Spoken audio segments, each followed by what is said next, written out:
All right, guys, I am excited to bring you this brand new series within the Perspective podcast.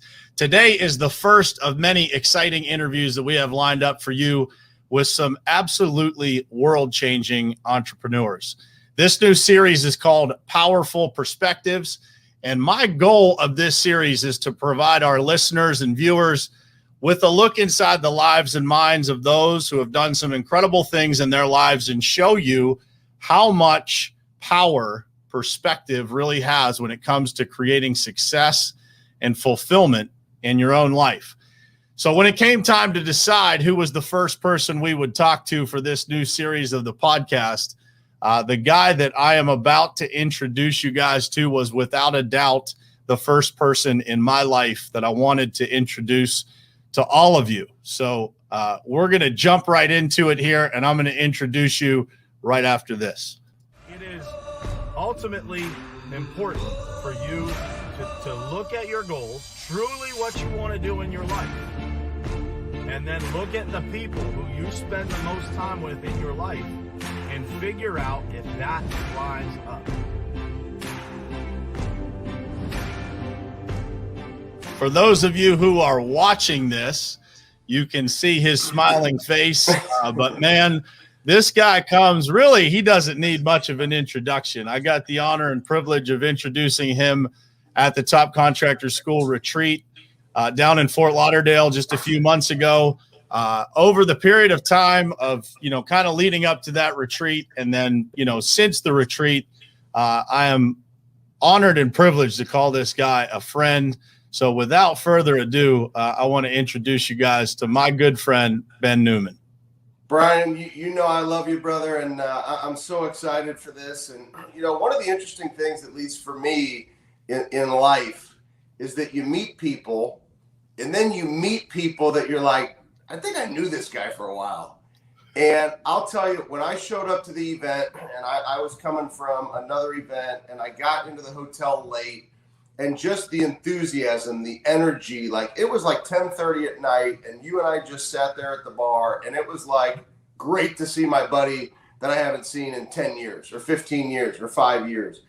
And, the relationship has just continued that way, and I look forward to all the great things that will continue to happen, and I appreciate you having me on the show.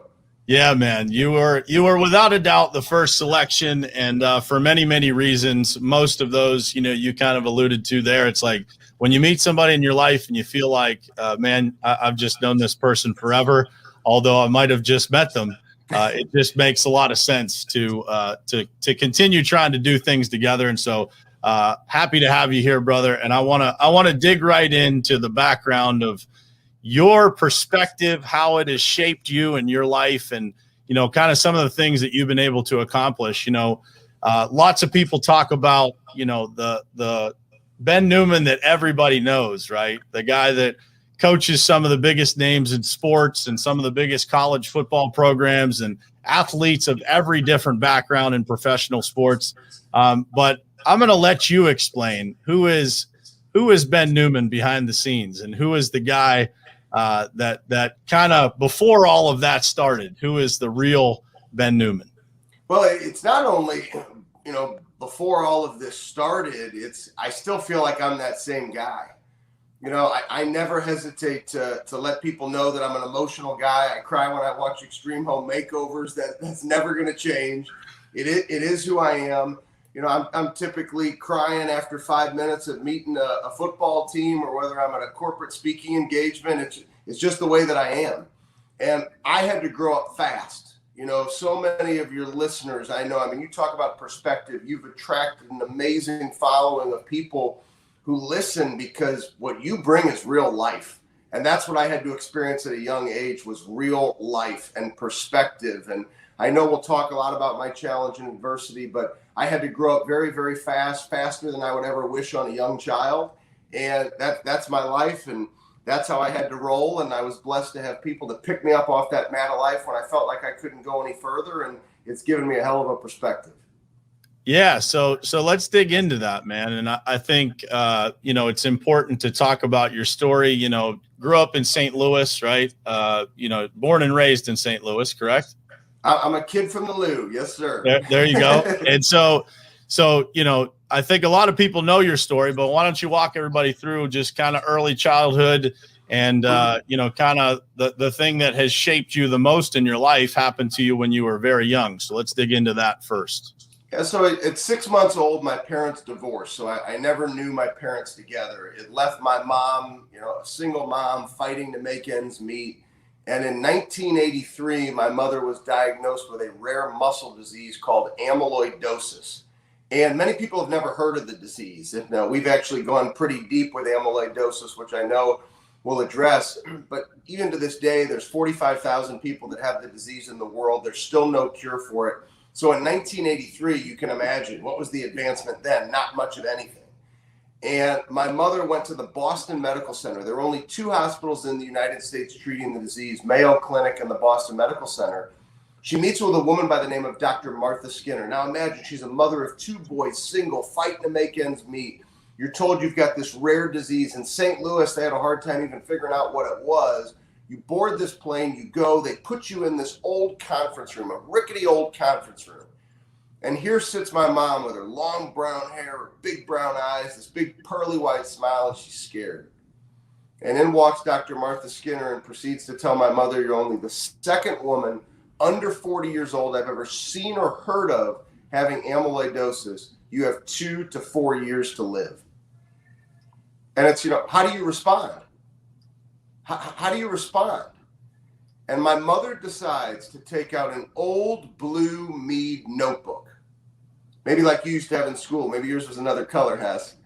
And she would write things such as beat the statistics, beat the odds, live with the disease that is chronic and fatal, believe in yourself, combat anything, purpose in life. And so here my mom, she's told she's got 2 to 4 years to live. And that's her response to this challenge and adversity. Brian, I remember when 24-hour nursing care came into our house, my mother's last year living, takes all the belongings out of her TV room and replaces it with the makings of a hospital. Every night without fail, my mother would stand with an IV stand right outside what was once that TV room, now hospital. And she'd come to the dining room table knowing that she was the leader of our family, leader of my brother, leader of me. She helped us recognize that purpose overtakes your pain. And she'd put 1 foot in front of the other, 1 foot in front of the other, 1 foot in front of the other. So she got the head of that dining room table. And she'd sit down and she'd look at my brother and say, Drew, how was your day at school? And then she'd pan over to the left and she'd say, honey, how was your day at school? And I always got the honey because I was the younger son. And I got to say that because I got to break it up a little bit because I know people are probably not expecting when you mention all my work in sports and you see everything behind me. But as I mentioned earlier, I'm an emotional guy. And my mother on November 2nd, 1986, took the pen of her journal that she was writing in, and she passed it on to my brother and I to continue to write her story. And that's my fire, Brian. That's my passion. That's my burn. That's what lights me up every single day, is the opportunity to not only carry on my mother's legacy, but to have the opportunity to spend time with your listeners, to spend time with you, and to hopefully give you different perspective that you can show up regardless of your challenge and adversity. Because I'll make you one promise. I am not the only one that has a story. Each and every single one of you has a story that has shaped you and molded you, but you have to choose to shift to that story, to learn from it, to find your strength, to give you different perspective to take on life.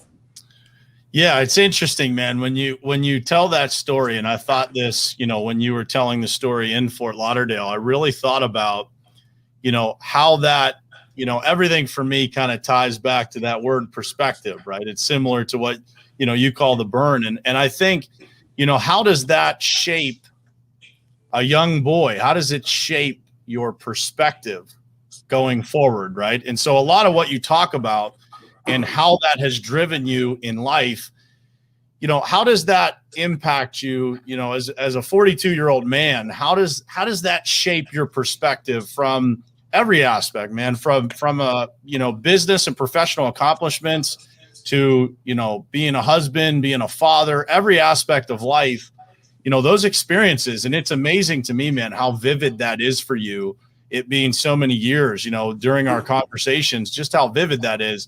And so it's clear to me that it has impacted and shaped your perspective in a way that will literally last a lifetime. And in fact, impact your children and their children as a result of, the power that your mother had to be able to push through and set that example.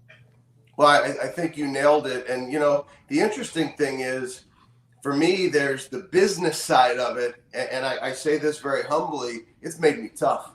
I mean, it takes a lot to break me in the business world. I mean, because where my mind goes in terms of perspective, and I know this is tough on the ears, but Brian, if you and I are engaging in a business deal and we submit a proposal, and all of a sudden, I don't care what the size of the proposal is, you submit, and then all of a sudden you say, no, it isn't going to work out for whatever reason. I easily move on. I'm on to the next. And it's because my perspective is you telling me no in business. I watched my mother come to the dinner table with an IV stand dying before my eyes. I really don't care about your no. I'm going to keep it moving. And so it's given me this really thick, powerful skin of toughness in the business world that I just keep it moving. And I encourage everybody who maybe you hold on to your self-talk too much, or you hold on to the negativity. Find what has happened in your life that gives you your strength to shift the perspective and go attack the hell out of it, because you start showing up differently. And so for me, that's where I've always gone to.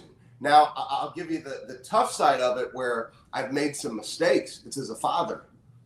Because when my son wants to bitch to me about ice cream, right, I'm like, ice cream? What the hell are we talking about, ice cream? So I almost have trouble as a father sometimes, because I would never wish what I saw upon my children, God forbid. Yet when you show up as a father, sometimes it's maybe pushing just a little too much because you don't want them to experience their emotions. Yet what they're experiencing might actually be difficult to them. And it's this careful balance for me, Brian, that I think I've made mistakes on. I try to get better. I'm aware of it. But it's pretty hard for me to listen to the things that they complain about when I remember what I saw when I was even younger than them. Yeah, it's powerful, right? Like when you think about that, because it does, and that's kind of my interest in perspective in general is like there's so many things, and I think there's so many things that people carry with them, to your point, throughout their life that maybe they're unaware of, right? That they're not necessarily, I believe that everything that happens for us, not to us, has the power to be able to reshape our thoughts, our perspective, the way that we view things, the way that we show up, right? And you've used that to kind of fuel you through every aspect of life. And I think we're all guilty of, using things maybe to excess in different areas of our lives.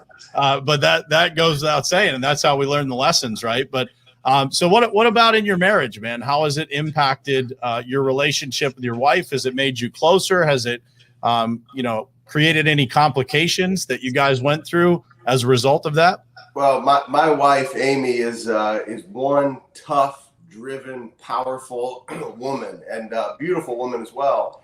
And sometimes my emotion is almost too much, right? Because I am this emotional guy, high and extreme lows, and you have to learn to manage it.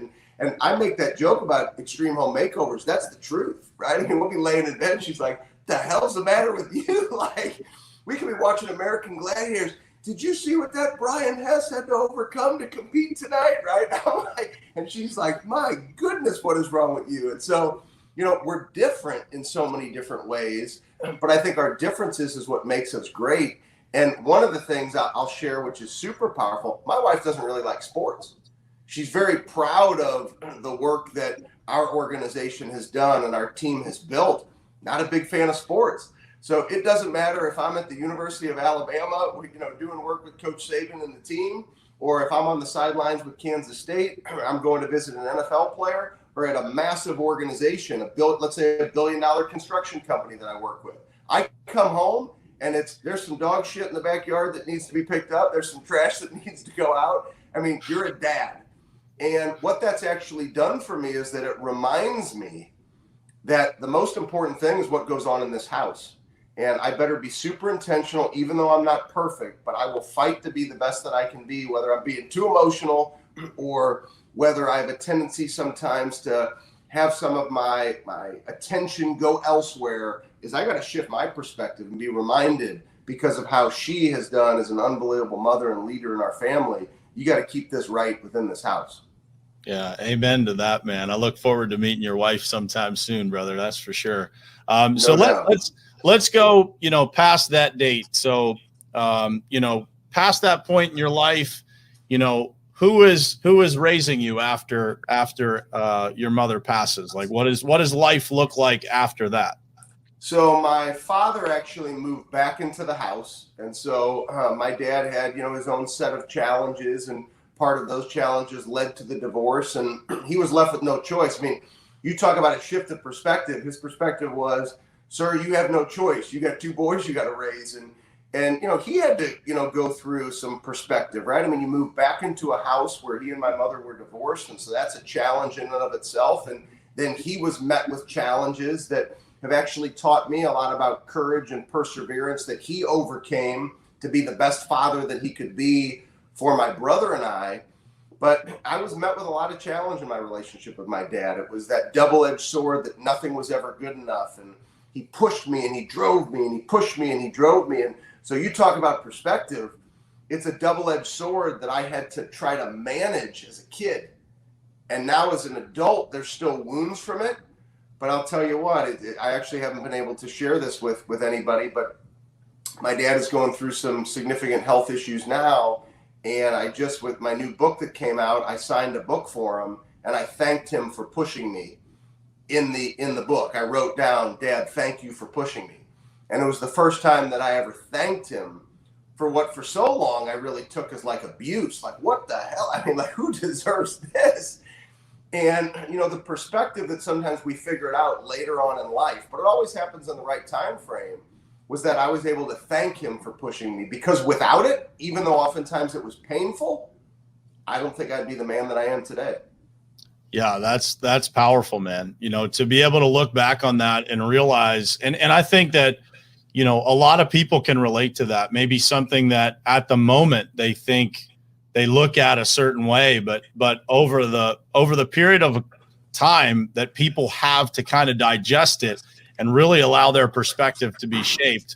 Very interesting how that changes. A few months ago. Well, can I mention one thing real quick, because I don't want to forget this, is you and I, on one of our initial conversations when we were first getting to know each other, we had the common bond of having parents who I think were breaking child labor laws and getting us to work very early in our lives. And you had your paper route with your father. I think it was 10 or 11 years old. And yeah, 11 years old. Yep. 11 years old. And for me, I was selling hot dogs at the Jewish Community Center pool snack bar when I was 13 for $3.25 an hour. So somehow they got past those laws. But, you and I were pushed by parents who taught us what work ethic was. I hated it back then. I'm thinking to myself, I'm a 13-year-old kid. What do I need to work for, let alone for $3.25 an hour? Yet I think you and I both learned what it meant to work. And you talk about perspective today. I think there are far too many kids and people entering the workforce. They don't even know what work ethic is.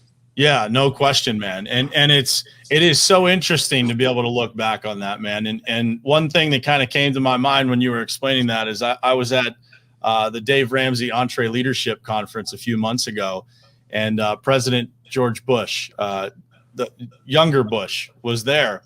And no recordings, no cameras, no anything. But one of the things that he said, so nobody has record of this, one of the things that he said in that interview that he did was, he never really worried about what was going on when he was the president, because he knew that over the test of time that the perspective would shift.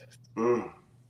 And when you think about that through life, through these experiences that we have, it gives you immense calm, when you go through these things today. And so that reminded me of kind of what you were talking about, as you age and things start to evolve, you start to see the gifts in those challenges, and you start to see, the way that those things really shaped you. Right. So all right. So let's go through, did you play sports in high school? I assume. Yeah, I was a basketball player. I played 1 year. With all the work that I do in the world of football, I only played 1 year as freshman football, and then turned all my attention to basketball. And so I was a basketball player, and took a couple Division III recruiting trips, was told very bluntly and clearly by those coaches that I would ride the bench at Division III because I was slow and I couldn't jump, and I realized my basketball career was over.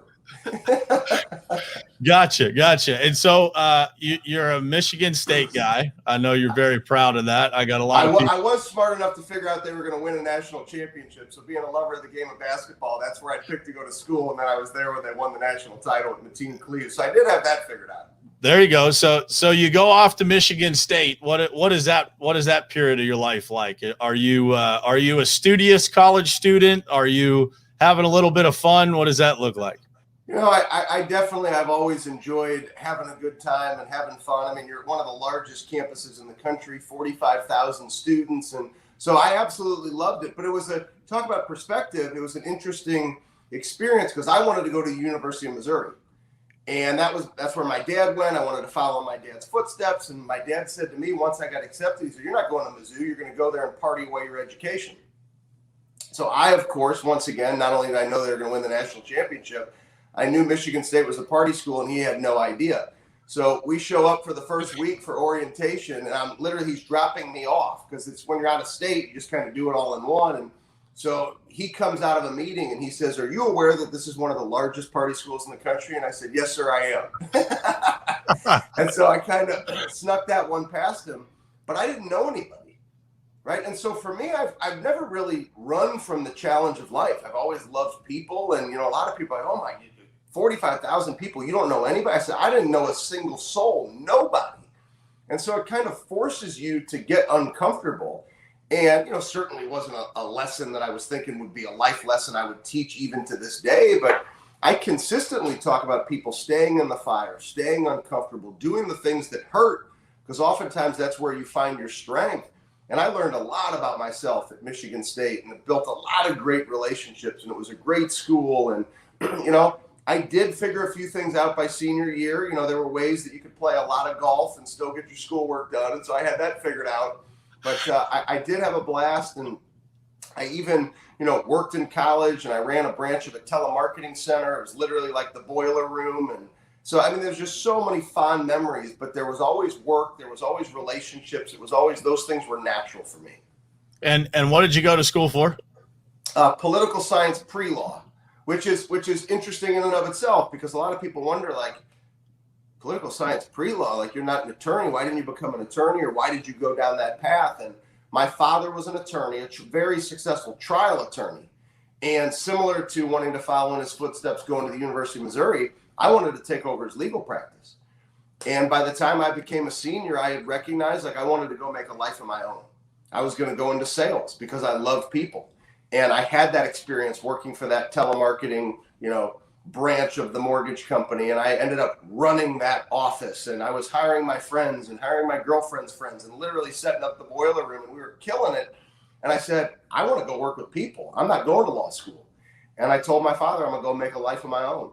And it was a blessing that I did that, because it's those little decisions and choices where I was essentially saying no to what was super easy. Wildly successful, trial attorney father. At the time, for those who remember the O.J. Simpson trial, and Johnny Cochran was one of his attorneys, my dad had become so nationally recognized, he was of counsel for Johnny Cochran. So anything that kind of came through the Midwest or St. Louis, my dad was doing that work for Johnny Cochran. So when I say my dad would have given me something on a silver platter, it was a really nice, shiny silver platter, maybe even a gold platter, and I didn't want it. And those are the things, when you hear my story, it's like, wait a second, working at age 13, $3.25 an hour, all this stuff. And so my dad had me doing those things when many people would have said, kid doesn't have to work. And so it's been really interesting, some of the pain that I'd gone through, because I had friends who they didn't have those jobs. They didn't have to do these things. And my father always pushed me and drove me. He ended up pushing me away from the legal career, but I think it ended up pushing me in the right place. Yeah, it's amazing, man. I often say this, and I'd love to get your perspective on it, but I often say that, many of the things that I learn in life, I learn from by accident, by taking action, right? And then something great happens as a result of it that was completely unplanned, but I get directed to that place or that opportunity because of taking action. And it sounds like, from your experience in college and that kind of redirect, you know, at that age, I can't imagine that you were super intentional about, hey, this is where I'm going to end up. But you took this chance, or you took this pivot, and look at where it directed you to. Yeah, I mean, it directed me on the path that I was destined to go on, which came with challenge. It came with adversity. Just like everybody who's tuning in right now, where you are right now, it is not the end of your story. So maybe you're in the middle of challenge. You're in the middle of adversity. You're in the middle of pain. You're in the middle of saying, why is this happening to me right now? And I always, because of the pain I've been through, I say, bring it on. Even though it might be painful, what can I learn from what I'm going through right now? Because my experience has always dictated I'm going to build strength. And so for somebody who's maybe in a moment of weakness, you're in the middle of challenge, you're looking for that perspective, step inside that fire, stay inside that fight, recognize you may find out how strong you really are because of what you're going through right now. It's amazing, man. It's such great perspective. And I think that, you know, the way that people look at those challenges really is everything, right? And this is an Ed Milet quote that I mentioned earlier, but those things happen for us, not to us, right? And it is all about how we view them and how we use them to light the fire that you call the burn, right? That allows us to show up at our peak every single day if we can just connect to that, right? So, all right, so you're leaving college. What year is it? 2001, I believe? Yeah, 2001, correct. All right, so where do you go after college? So I go to Chicago. I chase my college sweetheart, and I'm going to go become a paper broker. So I took a job to sell newsprint and commercial print paper all over the country at a place called Evanston Paper Company. I was literally Steve Carell right out of the office. That is literally what I did. I show up my first day. I mean, you talk about like being thrown into the fire. I show up, I'm sitting in this boardroom, Evanston, Illinois, beautiful little suburb outside Chicago, and in walks Floyd Kozak, one of the owners of the company. And he's got this big, thick red book. And he comes in, he drops it on the table, and he says, pick a state. Pick a state? I'm thinking to myself, what the hell is going on here? Pick a state. And so I said, North Carolina. To this day, I don't know why I picked North Carolina. I said, North Carolina. He says, okay, open that book up to North Carolina. I said, okay. I open it up to North Carolina. He says, that is every newsprint and commercial printer in the state of North Carolina. Let me take you to the copy machine. Make copies of those pages. That's your call list. And I was like, welcome to the world of sales, right? And because of my experience running that branch of that telemarketing center, because the no's didn't matter to me, I literally took it head on. And I like fell in love with like, how cool is this? I can call Brian Hess. He's literally sitting in Pittsburgh in his office. He's getting ready to run his paper for the day. And all of a sudden, he and I are going to have this conversation. I'm going to build a relationship through the telephone lines. And this guy's going to buy 44,000 pounds of paper from me, which didn't cost 50 cents, right? I mean, you're selling truckloads of paper. It could be $15,000, $20,000, $30,000. I mean, it's like the price of cars. And I'm this, you know, fresh out of college kid, and I just attacked it. And it was another one of those things I learned. Like, there wasn't fear when I saw that red book. It was like, this is kind of exciting. And I'll tell you, this is crazy. I'm telling you all these stories I never tell in interviews. You're bringing it all out in me. The first guy I ever sold was Rebel Good in Elkin, North Carolina. How great is that name? Rebel Good. And so, like, those are things like you never forget. And it was like selling Rebel Good, a truckload of paper, is what helped me realize, like, I can sell in the real world. The belief I had when I said no to my father, Rebel Good, just helped me realize on a massive scale, I might be onto something here. I may end up being okay. That's incredible, man. Because now it's starting to, you know, it's great for me, man, because I'm starting to put the pieces together to how you ended up in the situations that you were in and kind of how your career developed. So, which, hold on, this part I got to tell you about, because I can't have you transition away from Chicago, because this is another thing a lot of people don't know. I very rarely mention this in interviews, but remember I said I chased my college sweetheart to Chicago. That's where she was from. We were together from sophomore year in college, madly in love. First year, and I don't say this to impress anybody, but you know, out of all the paper brokers that they had, my first year out of college, I was number 2 in the company. The only guy who was selling more than me was this guy who'd been there for like 10 years. And so I'm killing it. Things are going well. Natural progression. You get married. I ended up being engaged for 13 hours. 13 hours. You can laugh as hard as you want, brother, because I'm sure I'm the only person out in your life you've ever met that was engaged for 13 hours. And many people hear that story. They're like, what in the world? And I recognize now, you talk about perspective. You and I would not be having this conversation right now had she actually said yes. Right? So we were engaged for 13 hours. She said yes, but then she gave the ring back. Literally 13 hours later, it's the best no I've ever heard in my life. It's given me my beautiful wife. It's given me my beautiful children. It's given me my life. It gave me the perspective to say, I'm coming home to St. Louis. And had that not happened, I don't know where I would be, Brian. And so back to what I had mentioned earlier, that wasn't the final chapter of my life. Oh, because when that adversity hits, what are you telling yourself? I'll never meet another woman. I'll never go on another date. This was the love. Forget about it. I mean, my wife is the most amazing woman. I mean, that was nothing. And so sometimes we got to just keep moving, even if we feel like it's over. Man, I can relate to that one in such a big way, man.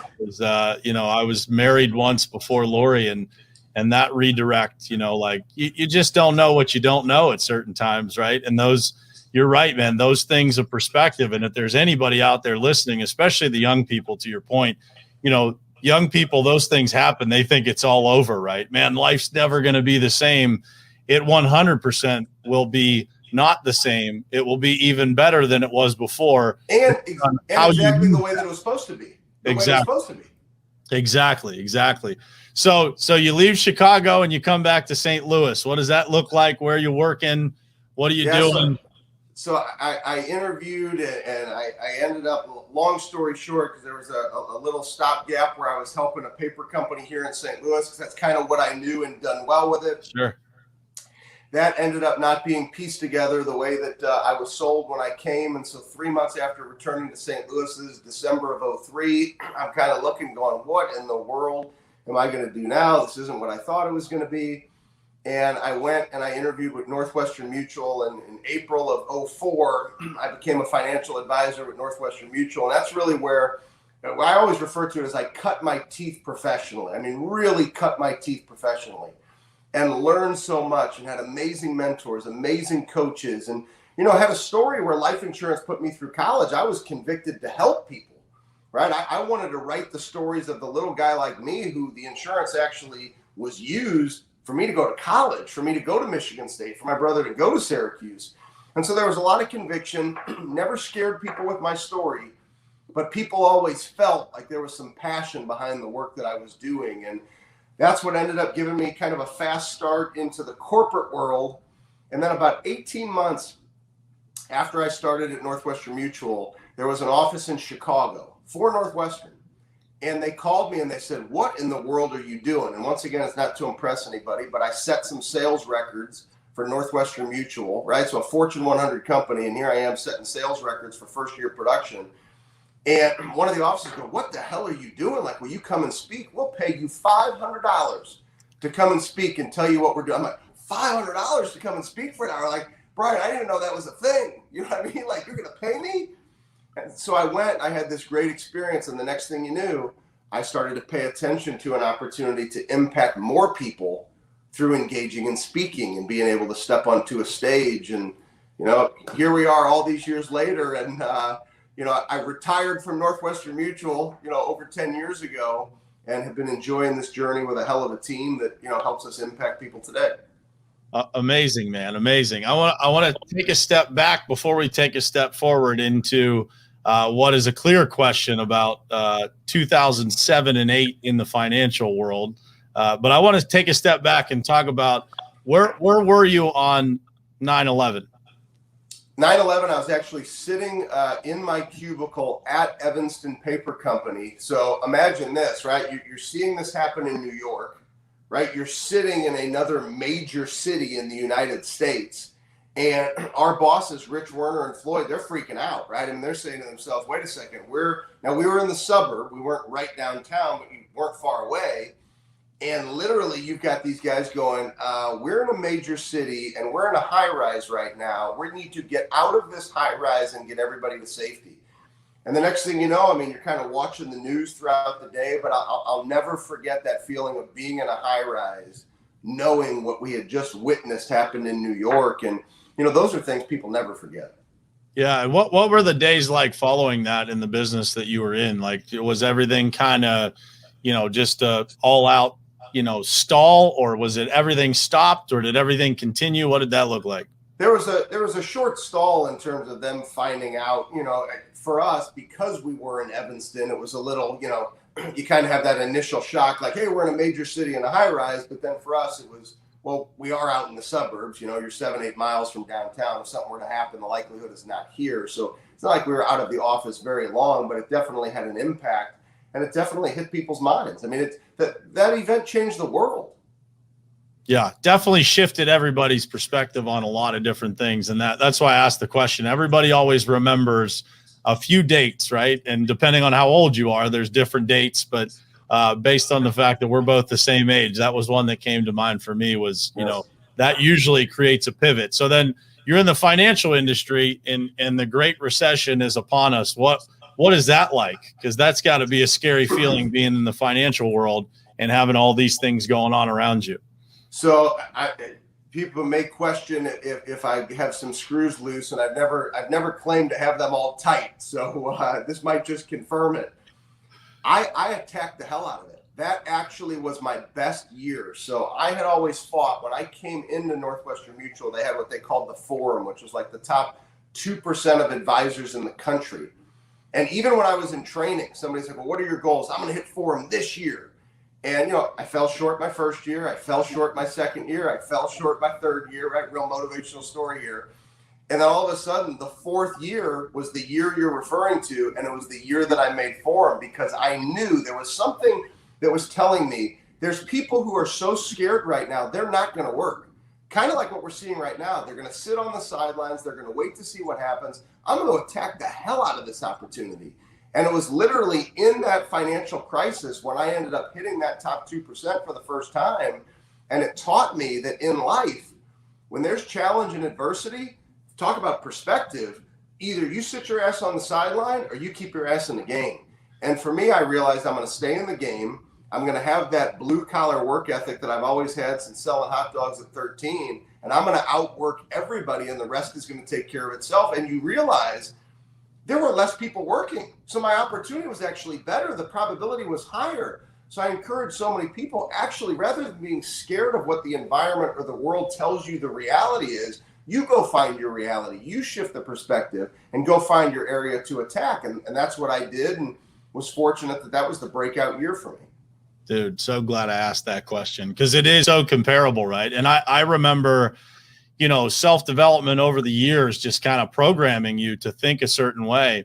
And last year, when everything happened, during the pandemic, I remember looking at our team, and the statement that I used was, I said, guys, there's two types of soldiers in the world. There's soldiers that shoot well at the range, and there's soldiers that shoot well while they're being shot at. And we're going to have to learn to be the latter. And we're going to expand and attack while everybody else is retreating and scared. And that creates momentum, man, that will take you into orbit, right? And so from that point on, I would imagine, I don't want to put words in your mouth here, but you create a tremendous amount of mental confidence from being able to do it when other people were unable to, right? When you're looking at everybody else that's afraid, and you're able to kind of trudge through that and create success. How did that shape your perspective going on beyond that into the rest of the things that you've been able to accomplish in life? Well, I mean, it made you realize that, the pain that the world tells you is pain, it's only perceived pain. And, you turn it into strength, or you let the pain become debilitating for you. And, I chose for it to provide strength. And you're right, it built confidence, because for me, I've always been one of those, okay, once I hit this level, there ain't no going back, right? So then it was like, you did it again, and then you did it again. Now, come 2010, I'd already hit this goal a few years in a row. And in the middle of 2010, I'm in for the biggest financial fight of my life. I mean, Brian, business was going unbelievable. You're in the top 2% 3 years in a row. I'm a relatively young kid in terms of being in this business, right? And all of a sudden, 2010 hits. And a lot of people don't realize in the insurance business, if you sell a product and they pay you $1 and something goes adverse, and they'll pay you the $1 up front, right? Brian ends up being uninsurable. Brian stops paying his bills. Whatever the situation is, guess what? You're giving that $1 back. Yeah, they call those chargebacks in the world they, of sales. they call those chargebacks. And so literally my October of 2010, my last paycheck of October 2010 was negative $28,000. My first paycheck of November of 2010 was negative $14,000. So essentially that was a 30-day period of time where here I am, I'm this young kid, right? I'm a 31-year-old kid, and I had back-to-back paychecks, which totaled $42,000. And it literally came with a note, and I had never had one charge. I'd never had a negative check in my whole career. And so I get these negative checks, and it was a multitude of things because of the financial crisis. One guy went to jail for mortgage fraud. One guy had a hole in his heart that we didn't realize until underwriting. This stuff was out of my control, but I got hit with it. And so here are these two checks, and it literally said, remit payment to John M. Qualley, managing partner. And I was like, can we get a payment plan or something for this? I got to give you the money back? And I literally had to flip, and I wrote two of the biggest checks I'd ever written as a 31-year-old kid. And Brian, I was terrified. I mean, I was terrified. We had just had our second child, so Kennedy Rose was born. And you're literally like, oh my gosh, like, is my child going to sleep? I'm in a fight with Muhammad Ali all day long. Everything I sell, it's reversing. I'm paying these checks back. And it was devastating. But perspective, it made me so tough in the world of business because now I had this personal life experience. And then I had this experience of, okay, I still had to pay my bills that month at our house. You still had to pay the mortgage. You still needed to do everything. You still had to feed the family. Plus you had to pay back. That was a massive swing.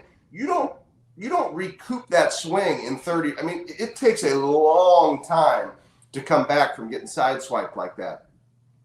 And what it made me realize was I had to go through that pain to see how strong I could be in the financial world.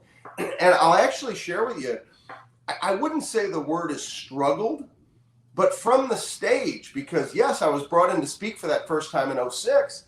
And as we've unfolded in this story, it kept growing, right? And there was no downturn. So they want me to speak more and they want me to speak more. And I didn't realize it when I was going, but there were a lot of people in those audiences who were going, this guy hadn't been through any adversity in the business, right? I mean, they're getting chargebacks all the time. And here I am just shh. And so for me, what ended up happening was it humbled the hell out of me. It made me realize, like, I'm not in control. That big guy upstairs is in control. And when I really look back on it, I think God brought that lesson into my life to give me the perspective because I think I was getting a little too confident, right? I thought I had everything in control. Everything was going my way. I even made a comment to my wife. I had called her right before this downturn. And I'll never forget, I was driving in the car. This is a life lesson for everybody, to stay humble and hungry and don't do what I did. And so I'm driving in the car, and I remember telling Amy, I'm like, babe, I am on fire. Things are unbelievable. So like, don't ever do that, right? And now when I teach and have the opportunity to share, I talk about don't be seduced by success. Well, guess who was seduced by success and got swiped up in the head and financially had to pay a lot of pain in order to learn a very valuable lesson, which has given me great strength today. That really, no matter somebody, you got to pay something back, you got to do this. I'm not really afraid of much when it comes to the business world. Damn, brother, that's a 55-gallon drum of perspective right there, man. That's like, that is the lesson that I think maybe it's a different lesson, but it's a similar circumstance where literally you get brought to your knees. And again, fast forward years down the road, you look back at that and say, man, how that shaped me, right? Like how that makes you look at things differently. So and it helped me. This is the part to button up that story. Then I could actually connect to an audience, right? Because now I was able to share the story and they're like, this is worse than any shit I've been through. What I'm going through really isn't that bad. So it actually made people realize, like, okay, even when you're driving massive levels of success, the people who actually get in the game of life and want to perform at a high level, your adversity is actually more significant than the individuals who are playing small. So it's almost like a fair warning. Like, if you want to play this game big, be prepared to play it big and you will be rewarded when you work every day. But you also may have to go through some things that are really painful, because the bigger that you play, the bigger downturns you may run into. Amen, brother. Amen. And you said something in that comment there that I want to touch on. You said, I think God redirected me. So what was the period of time when faith for you shifted in your life? So that was actually February of 2008. So that was actually before I had hit that 2%.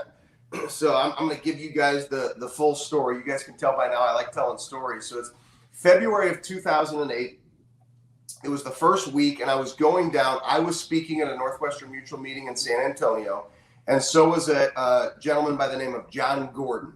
And many people know John. He's a New York Times best-selling author. It's just incredible, the career that he's built, the energy bus. He's written like 28 best-selling books. He's now my mentor to this day, has been since February of 2008. We meet for 20 minutes at this conference in San Antonio. I didn't know it, but after 20 minutes, I had to go. And he ends up asking my friends about my relationship with God.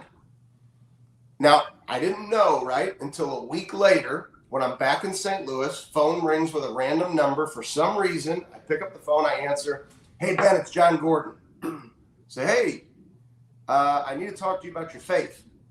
Thinking, what in God's name? I met this guy for 20 minutes. He's calling me a week later, and he wants to talk to me about my faith. And he said, "I heard, and I know that you were born Jewish. I was born Jewish. I accepted Christ, even though I was bar mitzvahed and was raised and lived most of my adult life up until a few years ago Jewish." And he said, "I know you got the same story, bar mitzvah, the whole bit, and you struggle in your relationship with God." And he says, your friends told me." And I'm thinking, oh my gosh, what am I getting into here, right? But instead, there's something that day I listened. And he said, "I'm going to share a daily prayer with you." And I said, "Okay." And he says, "The daily prayer is, God, what is my use for your purpose, and guide me towards that purpose? Jesus, if you are who you say you are, show me the signs. I'm open to receiving this if it is meant to be." And sure enough, I started saying that prayer. And he told me, after he taught me the prayer, he said, say it every day and just have an awareness as to what happens. This is February of 2008. Before the end of February of 2008, I had accepted Christ in my life. My son Isaac was born in March of 2008. I had never hit the forum, never written a book. I had never spoken outside of Northwestern Mutual. So from 2006, that first $500 speaking engagement, until sometime, later on in 2008, Brian, I had never been paid to speak outside the company that I represented. And once I had accepted Christ, it was like this weight had been lifted off my shoulders, and I recognized I'd been carried all these years by this strength that I wasn't allowing into my life. And I'll actually share something with you. I got it in front of me because I've been doing so much stuff for the book, which just came out. But our new book, Uncommon Leadership, I had to honor John Gordon in the book. And here's the daily prayer that he taught me. Wow. There it is. Wow. So literally, in the book, and so you actually asked me that the book went to #1 for Christian leadership books, and I think that's why. I think they knew that the prayer was in there. It's amazing, man. And I want to get to the book. I read the whole thing cover to cover, and man, it's incredible. So I want to touch on that. First, I want to ask you, how has that shift in faith for you? How has that shifted your perspective on family, business? You touched on business a little bit, but how have things changed since then? Well, first off, I'll share with you, it was very challenging for me, right? Because I always joke, people should hang around with guys like John and I, because we're Jews for Jesus. We're duly protected, so you'll be all right if you hang out with us.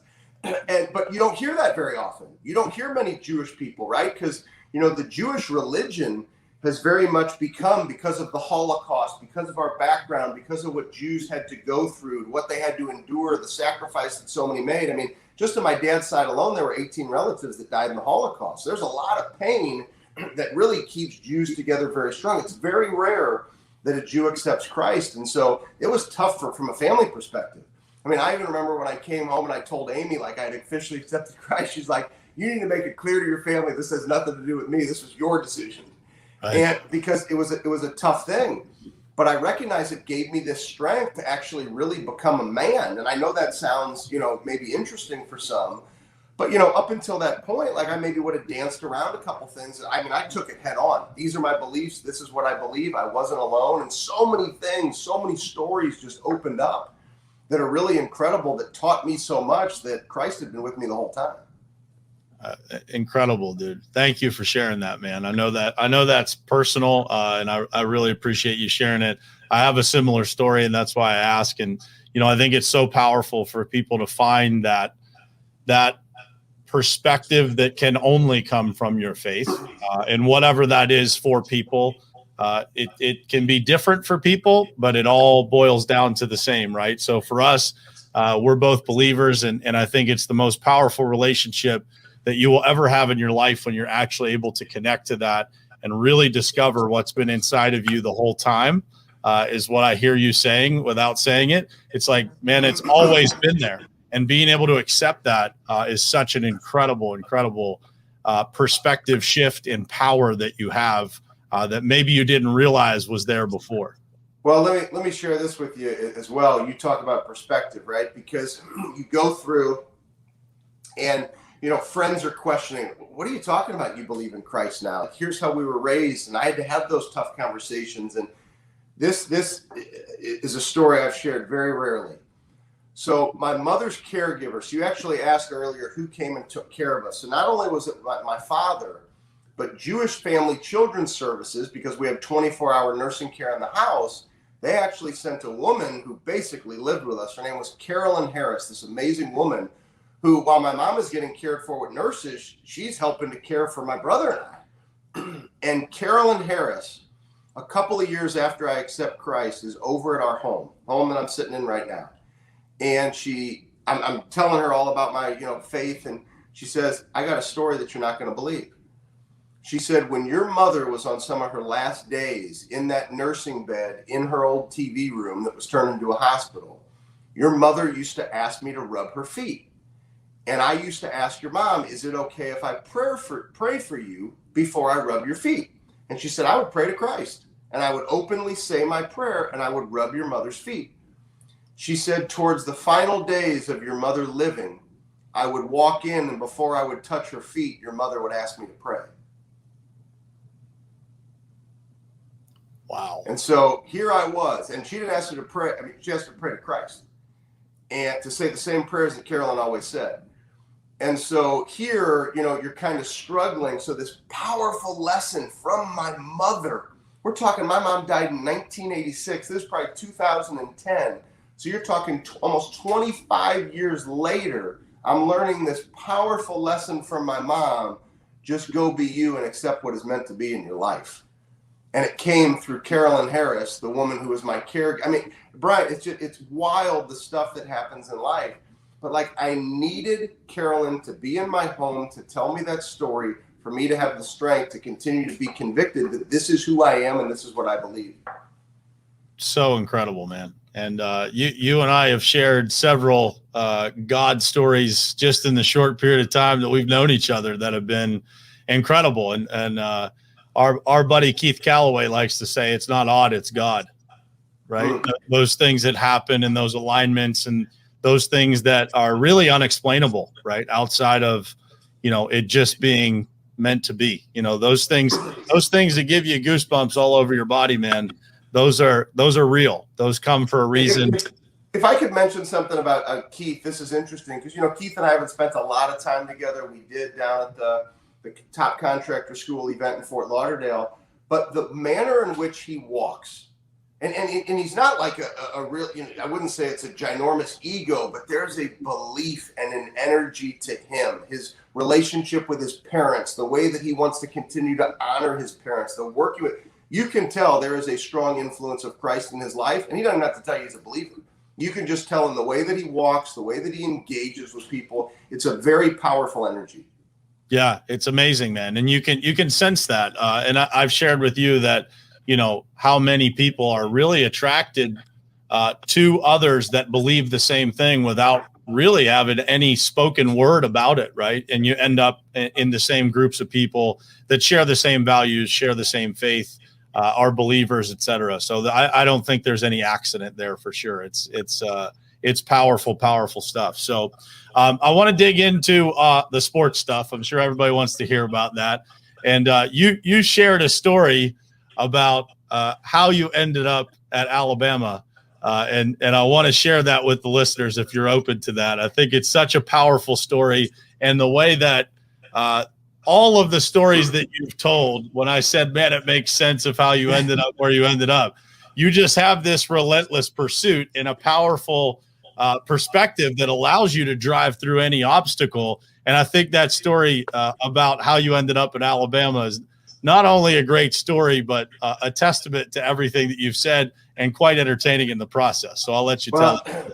First off, let's frame this in terms of everybody being able to hear this for where they are and how they can get the most out of this story. So I want everybody to think about maybe a challenge. And let's think of the business world right now, right? I mean, obviously you can both see that Brian and I heavily believe in balance in your lives, right? It's not just focusing on business. Yet I just want you to focus on your business right now. And I want you to think, what's the one thing that kind of scares you a little bit, right? Shakes you up inside. You're like, I don't know if I really want to do that. Like, that's pushing the envelope a little bit.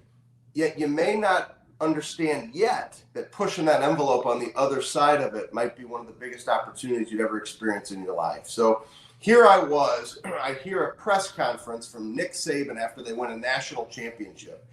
And he says to one of the reporters says, Coach Saban, when are you going to start planning for next year? And Coach Saban says, tonight. And the reporter says, tonight? Like, Coach Saban, what do you mean tonight? You just won the national championship. You're going to start planning for next year tonight. And essentially he says to the reporter, I don't think you understand me. When I do something, I will do it better than anybody else. If I were a street sweeper, there'd be a sign out in front of my house that says, the best street sweeper in the world lives right here. So this kind of gets parked in the back of your mind. So that's like one of those things, you ain't going to forget that. And so fast forward a little bit, and all of a sudden, I had this dream for me. Like, I wanted to go work for the Alabama football program. I had gotten started doing a little bit of work in sports, and that was like a big dream. I just always admired the Alabama football program because Coach Saban was the football coach at Michigan State when I was there. So being a process-related guy, he always fired me up. I loved how he went about coaching and life and being a champion. And so I contact a friend of mine, the Doover family. They own a company called Vinyl Images here in St. Louis. I called Joe and I said, Joe, I need a favor. I need you to make me a sign. I need a street sign. It needs to be orange. It needs to be big. It needs to be obnoxious. I need a street sign. He says, okay, I'll make you a street sign. He says, what do you want on the street sign? I said, I want it to say the best street sweeper in the world lives right here with a cute street sweeper truck. And I'll never forget. He goes, who the hell are you making this for? And I said, Nick Saban, his exact words, have you lost your mind? I said, no, I haven't lost my mind. I'm asking you to make me this sign. Will you make me the sign? He said, yes, I will make you the sign. I'll have it for you in a couple weeks. So a couple weeks later, I show up to Vinyl Images, and Brian, it was a thing of beauty. I mean, it was big, it was orange, it was obnoxious, it was a street sign. You see, because I realized Coach Saban gets how many letters a day? Thousands of letters, right? Most of them could never even be opened. So if you want Coach Saban's attention, you better send something the size of a street sign in a box that has him say, what in the world is in that box? So sure enough, we boxed it up. They actually had to, so John, one of the other brothers, actually had to make a box. They didn't have, it's a street sign, right? So he's cutting cardboard, and so with X-Acto knives, and he makes a box, and I'd written a letter, and the letter kind of made the world smaller. I talked about us being at Michigan State together as if he knew who that guy was, right? I put in a copy of one of my books, actually, it's right here. So a copy of my book, Own Your Success. And so it says, Own Your Success. And right here, it says, the power to choose greatness and make every day victorious. And so all of a sudden, I put a copy of the book. I've got the letter. And I'm going to show you guys just for effect here, since we can do this. This is such a great story, man. So there's the sign, if everybody can kind of read that. Can you see it? Oh, yeah. Yeah. So it says, the best street sweeper in the world lives right here. And so there's the copy of the book right in the letter. And I send this thing off. And 6 months go by. Nothing, Brian. Nothing. right? And what do most of us do, right? If we don't hear yes in 4 minutes, right, we're on to the next thing. No patience anymore in this world. So it's June of 2014. I was at a Cardinals day game. I come home and there's a letter in the mail, and the return address was a big red Alabama A. No address, Brian, a big red A. That was the return label. And I open it up, and here's what I thought to myself. I thought, well, it's just going to be like, somebody wrote a letter form or whatever it is. Like, what's it really going to be? And I open it up. It's actually sitting on the shelf over here. And I open it up, and it goes into great detail about the book. It mentions the power to choose greatness and make every day victorious. His passion to read. He's going to read the book at Lake Burton. And then down at the bottom, it says, P.S., your sign is hanging front and center in the Saban Home recruiting room. He hung that sign for 3 years. And here's what's wild. That was 2014. I did an interview on the campus. I went back and forth with the behavioral therapist, Ginger Gilmore, Dr. Gilmore. 3 years, Brian, emails, and I would write another book and I would send it to Saban and he would send me a thank you note. So it was kind of like this pen pal relationship. They didn't interview me for 3 more years. So not only did I not get the yes in 4 minutes, I didn't get the yes to do anything with Alabama when I got the letter. I didn't even interview until 3 years later. And so you have to be patient for your big opportunities in life. And sure enough, I interviewed. They approved me to work with the team. And little did I know that my work with the team was going to be some books and some ideas, but I never got to be face-to-face with the team that year. They ended up winning the national championship. But when it came time for training camp, Ginger calls and goes, Ben, I'm so sorry. It turns out we don't have room on the calendar for you to speak. I know we said we were going to bring you in. We can't do it. So I was like, I've already waited all this time, and now you're telling me no. And then it was the next year they finally brought me in. And here we are. It's been 4 years working for Coach Saban, and some of the relationships, that I've been able to build. It's just incredible in that building, and it pushes me. It challenges me. But it started with the crazy idea 7 years ago to send a street sign. So awesome, man. So awesome. And the thought that I kept having as you're telling that story, and I'm thinking about the period of time that you spent waiting. How do you believe that waiting impacted in a positive manner? How did it shape your perspective when you finally got the opportunity? Well, I mean, you were locked in, you were focused, and you were ready to take it on. But here's the thing that I learned, and this is powerful perspective for everybody. And I've always believed this. No matter how big your opportunities are, you better keep working. Right? Because what if that, hey, we weren't able to bring you in, turned into, they never brought me in? Well, am I going to not do anything and tell people, I'm waiting to hear from Alabama, I'm waiting to hear, and then pull back on my habits and not try to work in other places and not do other things because I'm waiting on the big opportunity? And so many people, they close a deal in their mind before the deal is actually closed. And so I encourage you, when these exciting things happen, go repeat the behaviors that cause the exciting thing to happen. Don't just do it once, think it's a dream opportunity. Then when you lose it, you're going to lose everything. It's going to make my negative $42,000 look pretty nice, right? Because you'll be in way worse shape if you're just waiting for something. And so I think it's important. I always share, if you're in sales, business development, right, running a business, have a pipeline that is so big that you don't care if somebody says yes or no. And of course, we want everybody to say yes, but your pipeline is so big, you literally don't care. If they say no, you keep it moving. Yeah, I couldn't agree more, man. I think it's so important, and you call it don't be seduced by success, but it's the rule of life, man. If you get too seduced by anything, it's no good, right? Like you gotta keep that balance, and that is what every successful person that I see has. Last question on the sports side, then I want to jump into the book. Sure. So how has the relationship with the players that you've been able to, kind of watch grow, how has that been able to shape a different view on life, on sports, on business? What have those kids, if you will, right, young men, what have those young men taught you that really stands out?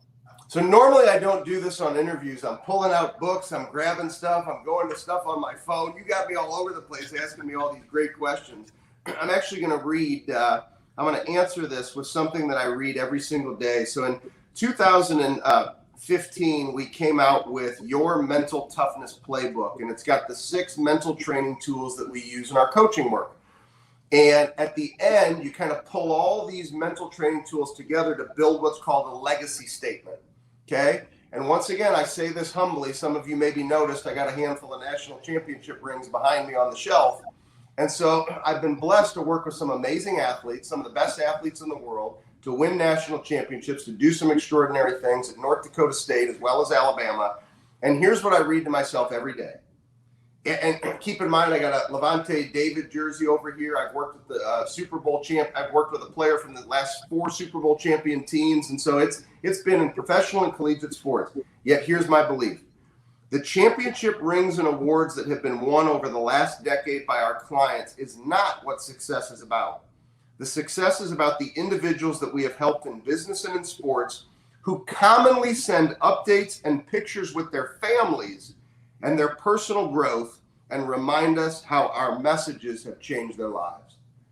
And so when I look at the national championship rings behind me, because that's my belief, I've read that every morning for years. It's not about the rings. Some people see a big, obnoxious ring with diamonds. What I see is players' faces from that team. I see the player where I'm now the godfather of his child. I see the players where I've been invited to their wedding. I see the players that I'm still blessed to work with that are in the NFL, a few that you're a big fan of the Pittsburgh Steelers, and we got that Hall of Fame game tonight. So guys that, I'm messaging with this morning, right, that here you are, this big Steelers fan, and sure, I want them to go win a football game, but at the end of the day, I could tell you stories about how amazing these young men are as human beings. And that, to me, is what it's all about. So that 10 and 15 and 20 years from now, they're coming to the house, and we're hanging out, and we're not even talking about sports. We're talking about life.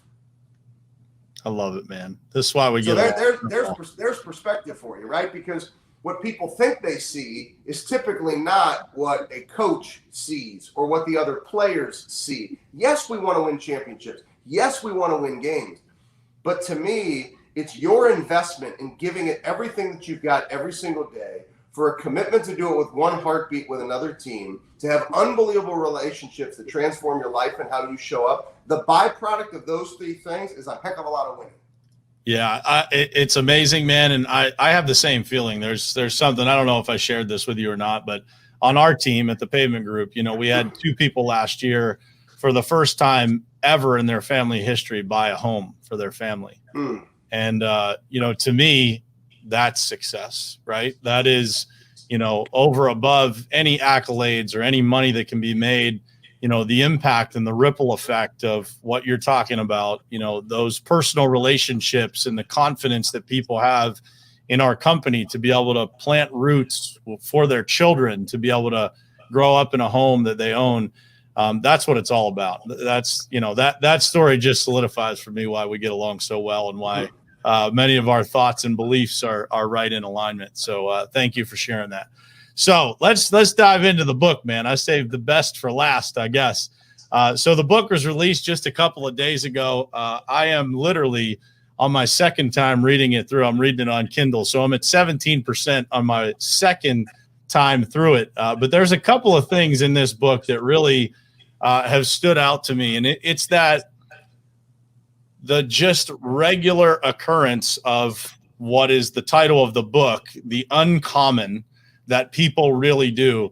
And I want to read a paragraph from the book here that really stood out to me. And it's attached to what Coach Saban says, the way you do one thing is the way you do everything. And it says, every player, which can loosely be defined as, quote, the one thing, must perform to the best of their abilities so that the entire program, or, quote, the everything, functions at peak performance. When that happens, you will get the best possible results.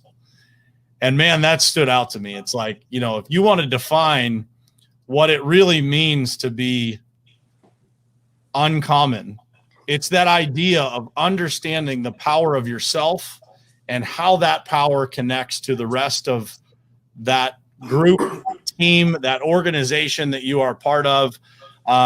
My question to you is, what does that paragraph mean to you? And then after that, talk about what drove you to write this book in the first place. Well, what that paragraph means to me in that lesson, I mean, if you guys were to come, so I go to training camp next week with Alabama. I'll be there for 3 days, the 12th through the 14th. And, you know, if you were on the sidelines for a practice, you probably are going to hear Coach Saban say that. The way you do one thing is the way you do everything. And the power of that statement is that one thing or that everything is different for everybody. And what he encourages everybody to do is Brian is going to be at a different athletic level than I am.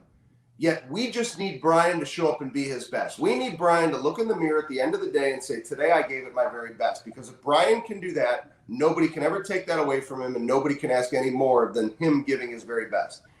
If every member of a team shows up, regardless of you've got the most athletic ability and you were a 5-star to you were a walk-on that people didn't even know you played high school football. Everybody is part of a win. So everybody has to commit to giving it their best. And that's what's extraordinary about Coach Saban and Uncommon is from the walk-on to the 5-star athlete to, you know, a performance coach like me on the mental side that's been blessed to work there for 4 years. You step into that building and you are uncomfortable. You are uncomfortable because you know what we did yesterday or what we think we're going to do this fall doesn't matter. What matters is what you are willing to commit and sacrifice to right now with the opportunity that's in front of you for the day. And so it's incredible how much I've learned. It's been like a doctorate of leadership. Now, I say this, and you've been highlighting a lot of wins. I was telling myself, Brian, I wasn't going to write another book. So like before COVID, I was saying, look, I mean, I'm working for Alabama. I'm working for all these teams. Now the national championships in North Dakota State, we're at Kansas State, and all these NFL players and the corporations. Like, I don't have any time to write a book. I'm not writing another book. And I had written a handful of books, right? I mean, you can go on Amazon. I got tons of books on Amazon. I was like, why do I need to write another book? There's no reason. And then all of a sudden, you just, through COVID, right, rather than going, hey, I'm going to sit on the sidelines, our team really came together and said, what are the areas that we can attack? Online courses. How can we do more virtual trainings, which we already had been doing, which is a blessing. So we knew the blueprint of how to do it. And then what are the other things that we can do? I said, I've been impacted by so many people in my life. Why wouldn't I honor these people with a book? This isn't an autobiography about me. This is a book about 11 ways that the greatest leaders lead, based upon 11 leaders that have had a profound impact on my life. It was a way to honor these people that have helped me have the thought processes and the perspective that I have to show up every day and give it one day at a time. Yeah, it's and that title, man, the Uncommon Leadership is such a powerful statement. And when people pick up the book, you can get it on Amazon. I highly recommend you pick it up, buy it for your friends, buy it for anybody that you know that aspires to be a leader or is a leader. The lessons that are in the book are unparalleled, man. I mean, I've never seen that many valuable lessons that are different, but they have a lot of things in common, right? That are, you know, uncommon. But by the end of that book, you get a very crystal clear reminder or lesson on exactly what it takes to be a true champion and to not just be a champion in one area of your life, but to be able to take control of any area of your life by literally just duplicating the things that have already been proven to create champions in every single aspect of these people's lives, right? And it's incredible, man. So I am grateful that you took the time, that God spoke to you and said it's time to write this book, man, because I think it's going to impact thousands and thousands and thousands of people, if not millions of people. And for me, you know, I'm a big leadership junkie, right? And I love reading about and studying leadership. I'm a big Maxwell fan. As you know, I'm a big fan of Ed Milet, who wrote the foreword in your book. And I think that leadership is really a lost art in today's world, you know, and it's something that I have a massive passion for, because I believe that, you know, the perspective that leaders need sometimes is right in front of them. Sometimes they've already experienced the lessons and they just need those lessons reframed for them to be able to take it to the next level. And I think that book is a great way to be able to do that. What are a few of the, maybe one or two of your favorite lessons out of the book that stand out to you? Well, first off, thank you for those kind words. I appreciate it. And let me spin it back to everybody listening first, and then I will answer your question again. I hope from what Brian just shared about the book, which it's a blessing for me that he feels that way, that whatever you've been waiting to do, whatever that one thing is, right, give more to charity, spend more time with family because of COVID or whatever excuses or whatever has been going on in your life, maybe move forward and put a little action behind it, after we've hit our finish line together today, and just get started. As far as my favorite lessons, all 11 have impacted me in major ways. I'll highlight a couple. Number one, he's got a big fight coming up at the end of the month. Tyron Woodley, who's become like a brother to me, he's going to fight Jake Paul. I hope he knocks out this YouTube star and the guy never boxes again, or Disney star, whatever you want to call this guy. But, Tyron has just got a big heart. I mean, 5-time UFC world champion. And his chapter is all about how small circles create big damage. And what Tyron has realized over time is when you become a world champion, he was an All-American wrestler, 5-time UFC world champion. He's going to be a UFC Hall of Famer. Everybody's coming at you. And he's realized you got to be really careful with who you let into that circle of life. And when that circle is small and that circle is right and you can count on each other, you can create big damage together. With college football season coming up, I'll give you Coach Kleiman.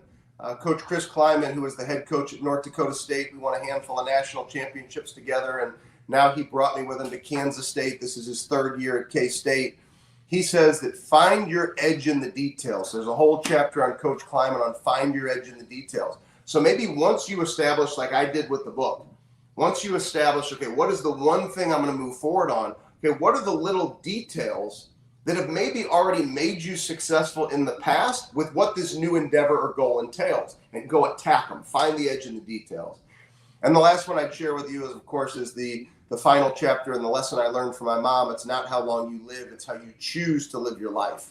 And so whether you read my book, whether you read somebody else's book, whether you listen to Brian's podcast all the time, somebody else's podcast, you have to choose to show up and take action. The world that we live in today is full of a lot of people who want to tell you how great they want to be.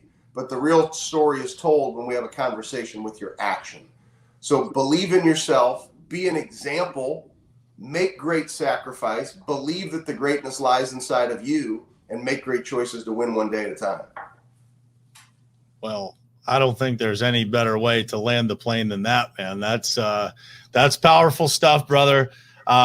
With that said, I think, I would be not doing myself a service or you if I didn't mention, just how grateful I am, man, for our relationship, our friendship, and, what we've been able to establish together over the past few months here, and then, what lies ahead for us. And I think, one of the reasons that I wanted that it was so important for you to be the first person that I did this series with is just how much our values align. And I preach this all the time, but, to your point of the chapter with Tyron Woodley, when you get people that have like minds together and you share values and you share a similar mission, the damage you can do together is really powerful.